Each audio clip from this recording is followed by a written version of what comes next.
तंत्र क्रिया से घर की समस्या को दूर करने तथा घर में गाढ़ा धन निकालने का हवाला देकर जिले के आलोट नगर में एक महिला, उसकी बेटी तथा रिश्ते की बहन के साथ उनके ही घर में आरोपी द्वारा 10 दिन तक दुष्कर्म करने का एक मामला सामने आया। शंका होने पर जब एक व्यक्ति घर पहुंचा तो राज खुला। उसे देखकर आरोपित घर से निकलकर भाग गया। लोगों ने पीछा कर उसे पकड़ा और पुलिस को सौंप दिया। बताया जाता है कि 35 वर्षीय आरोपित बलवीर बैरागी निवासी राजस्थान 10 दिन पहले किसी काम से आलोट स्टेशन आया था। आलोट रेलवे स्टेशन पीड़ित परिवार से की एक महिला सदस्य से उसकी मुलाकात हुई। उन्होंने उसे घर की कुछ समस्या बताई। इस पर उसने कहा वह सभी की समस्या दूर कर देगा। उनके घर में धन गड़ा है जो तांत्रिक क्रिया से निकाल कर देगा। इसके बाद 36 वर्षीय पीड़िता के घर पहुंचा।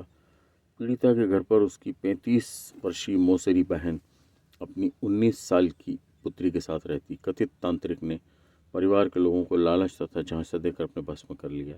उसने घर के पुरुषों को यह कहकर आलोट नगर से बाहर भेज दिया कि घर में महिलाएं रहेगी तभी यह क्रिया सफल होगी। पुरुष बाहर चले गए तो उसने महिलाओं को गले में पहनने के लिए कथित ताबीज दिए और पानी में कुछ मिलाकर दिया। इसके पीने से महिलाएं अचेत हो गई। इसके बाद उसने महिला से दुष्कर्म किया। बाद में उसकी मौसेरी बहन तथा मौसेरी बहन की पुत्री से भी दुष्कर्म किया। विरोध करने पर वह उन्हें चाकू छुरी से मारने की धमकी देकर डराता रहा। 10 दिन से पीड़िता तथा उसके परिवार की महिलाएं घर से बाहर नहीं निकल रही थी। इस पर उनके परिचित को शंका हुई कि वे दिखाई नहीं दे रहे हैं, कोई घर से बाहर क्यों नहीं आ रहा है। रविवार दोपहर वह पीड़िता के घर पहुंचा तो आरोपित कथित तांत्रिक बलवीर सिंह घर से निकलकर भाग गया।